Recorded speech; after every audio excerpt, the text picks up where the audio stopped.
Hey you guys, this is Nir again, and today we're going to talk about how to think about capturing spatial audio on set.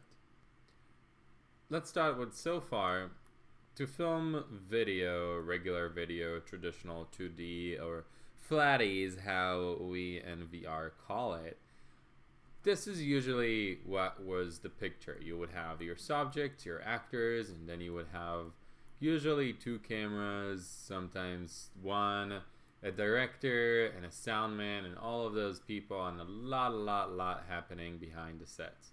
Now in VR we can't have any of that. We basically have a camera and the subject, and anything else that we're gonna have in the set will have to be composited out, which is possible, but it's adding another layer of post-production, which at the end of the day is expensive, it takes time, and it's not the smartest way to work.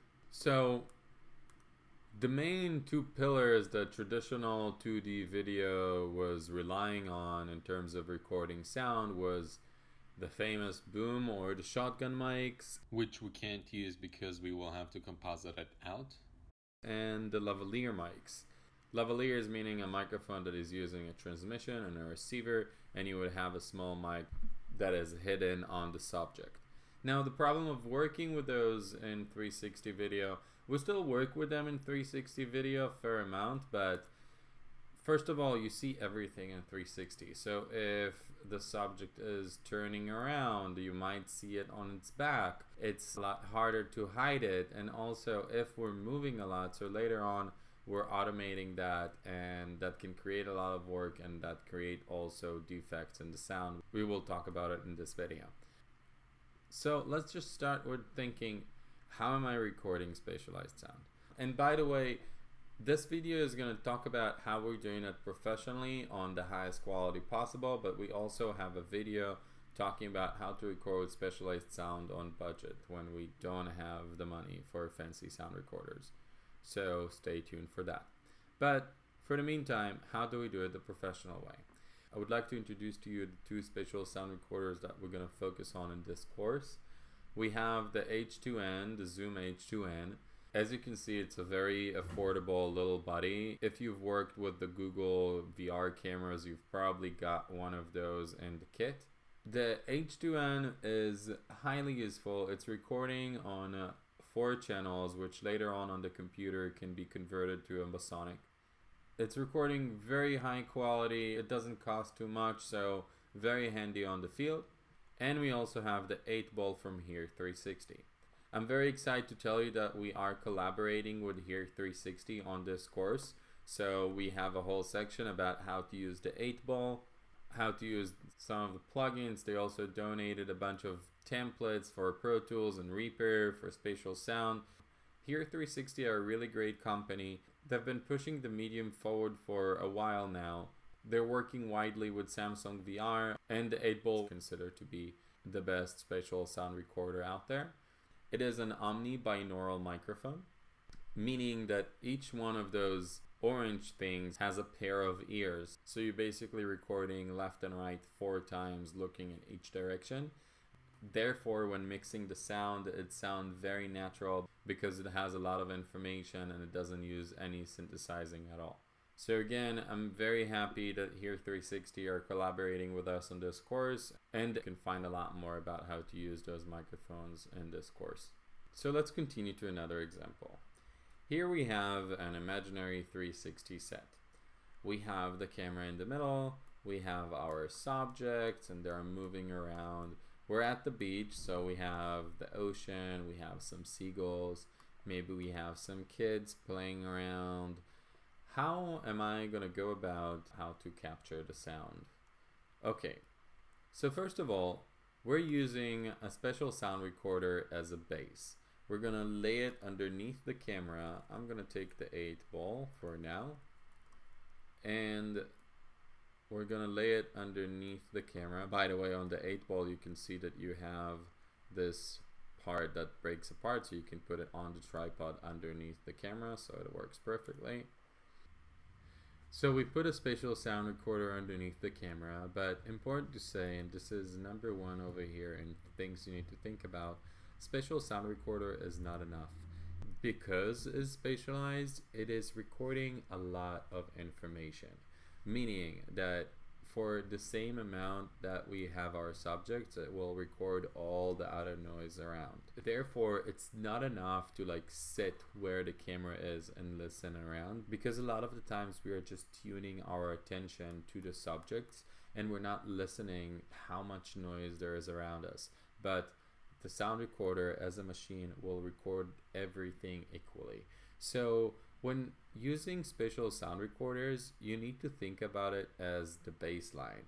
This is not the end, it's just the base. From here, we need to pick up a feed from all the subjects. So one attitude to go about it is to put each one of them a lavaliere. So first of all, it's a lot of work if the subjects are moving a lot, because then you need to go and automate it. But second, if they're crossing a lot, this can create defects in the audio, because we will hear the feedback from here and the feedback from here, and because we're automating it, it might defect the audio. So not always putting a lavaliere on all the subject is the right way to go. But if it's windy out, so you definitely want to have the feedback as close as you can to the mouth of the subject, to your consideration how to use the lavaliers. Another solution is to put spot mics. So spot mic, the H2N can use the spot mic, but basically any sound recorder will work for this needs. Basically what it is that I will put the H2N as a spot between those two subjects, as I know that there is a lot of action over here. And it also be stationary, so I know that the position of the mic to the camera will not change. So later on in post, it will be relatively easy. I just need to remember where I position that mic.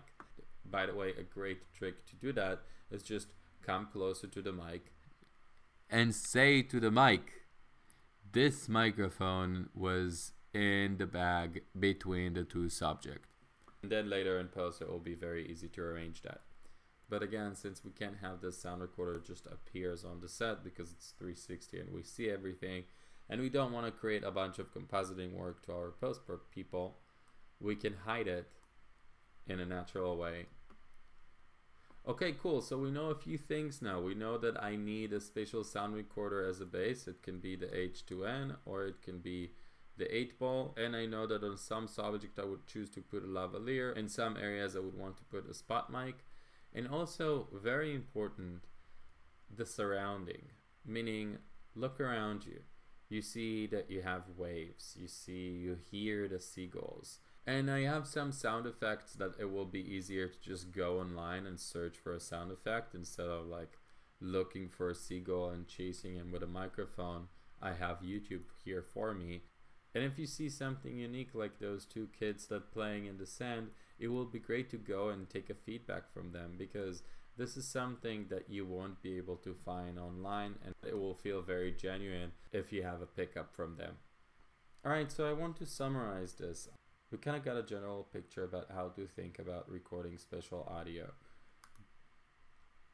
And things we need to think about, as I said, a spatial sound recorder is not enough. It's not that you just take the 8-ball to set, put it in the middle, and you got it. This is not how it works. Spatial sound recorders collects a lot of information, and a lot of it is stuff that you don't want. Second, is the microphone moving? First of all, if the camera is moving, the microphones are moving.